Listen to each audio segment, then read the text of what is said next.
बिस्मिल्लाहिर्रहमानिर्रहीम। अस्सलाम वालेकुम। कैसी है मेरी यूट्यूब फैमिली। आज हम बनाने लगे हैं चना पुलाव। बिल्कुल वैसा ही चना पुलाव बनेगा जैसा ही देगों में पकता है। तो ये देखिए मैंने घी डाल के रख दिया है। अब इसके अंदर प्याज डाल देते हैं। बिस्मिल्लाहिर्रहमानिर्रहीम। 4 मैंने प्याज दिए थे मीडियम साइज़ के, वो मैंने डाल दिए। अब प्याज को ब्राउन होने देते हैं।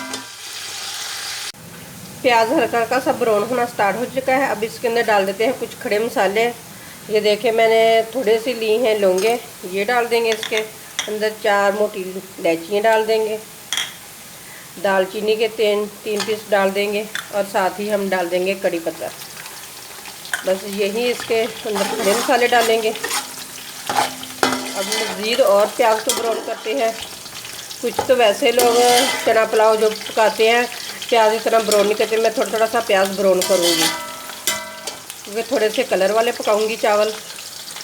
ये देखिए प्याज का कलर निकल चुका है। अब थोड़ा सा पानी डाल के और ऊपर से कवर कर दूँगी क्योंकि प्याज का अच्छे तरीके से कलर निकल आए। प्याज का कलर अच्छे तरीके से निकल चुका है। अब इसके अंदर स्पाइसी डाल देते हैं।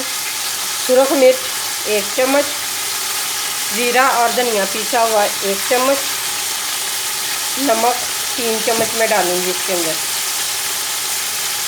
अगर कम लगेगा तो बाद में डाल लेंगे, जब पानी डालेंगे ना तो बाद में चेक करके डाल देंगे और पानी। नमक तो 3 चम्मच मैंने नमक के डाल दिए हैं।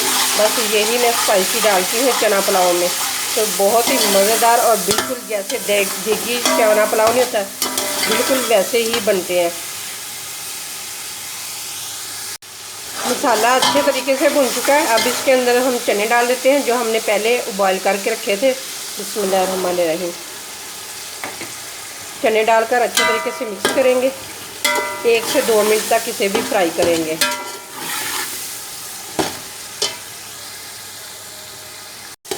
ये देखो चनों की हो चुके हैं अच्छे तरीके से बनाई। तो मैंने 6 से 7 अदद मैंने सब्ज़ मिर्चें भी डाल दी थी। अब इसके अंदर डालते हैं पानी। जो चनों में से बचा हुआ था ना पानी, वही हम पानी डाल देते हैं। बिस्मिल्लाहिर्रहमानिर्रहीम। अब पानी को उबलने के लिए छोड़ देते हैं।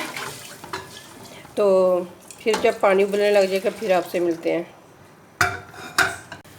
पानी को अच्छे तरीके से 2-3 उबाल आ चुके हैं। अब इसके अंदर डाल देते हैं चावल। जो मैंने पानी जिस बर्तन से मैंने डाला था वही मैंने 1 चावलों का लिया हुआ था। तो अब सारे चावल डालते हैं। बिस्मिल्लाहिर्रहमानिर्रहीम। तो अब मिक्स करते हैं चावलों को। अब नमक भी चेक कर लेते हैं। चावल डालने के बाद मैंने नमक भी चेक कर लिया, बिल्कुल नमक बिल्कुल सेट है। तो अब इसे कवर करके पकने के लिए छोड़ देते हैं। चावलों में से ये देखिए पानी बिल्कुल खुश्क हो चुका है, दम पे रखने वाले हो गए हैं। तो अब इसके अंदर मैं डाल देती हूँ सब्ज़ ज़ीरा और साथ ही डाल देंगे ब्लैक मिर्च पीसी हुई। अगर आप भी इस स्टेज पे आके डालेंगे ना तो बहुत ही मज़े के चना पुलाव बनते हैं। बिल्कुल देगी चना पुलाव बनता है।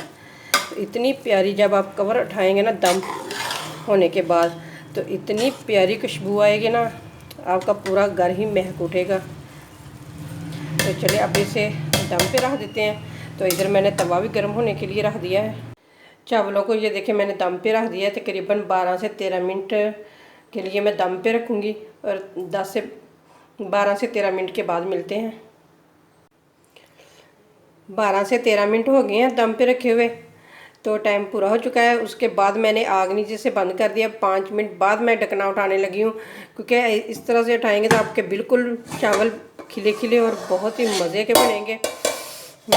माशाल्लाह इतनी प्यारी खुशबू आ रही है कि पूरे मोहल्ले में फैल जाएगी चना पुलाव की खुशबू। माशाल्लाह माशाल्लाह इतनी मज़े की आ रही है। ये देखें माशाल्लाह माशाल्लाह कितने प्यारे खिले खिले से और कितने मज़े के बने हुए हैं चावल। ये देखें। तो चले मैं अब आप लोगों को डिश आउट करके दिखाती हूँ। ये देखें चावलों की लुक देखें और कलर देखें कितना मज़े का बना हुआ है। ये देखें माशाल्लाह चना पुलाव की फाइनल लुक। तो ये देखें साथ मैंने प्याज की कटिंग की है वो रखा हुआ है और साथ ही मैंने ज़ीरे वाला रायता बनाया हुआ है। अगर आप चने पुलाव के साथ ज़ीरे वाला रायता बनाएंगे ना तो बहुत ही मज़े का लगता है और खाने में भी इतना मज़ा आता है। तो अगर आप लोगों को मेरी रेसिपी पसंद आए तो लाइक करें, शेयर करें और मेरे चैनल को सब्सक्राइब करें। फिर मिलते हैं इसी तरह एक और नई वीडियो के साथ। अल्लाह हाफिज़।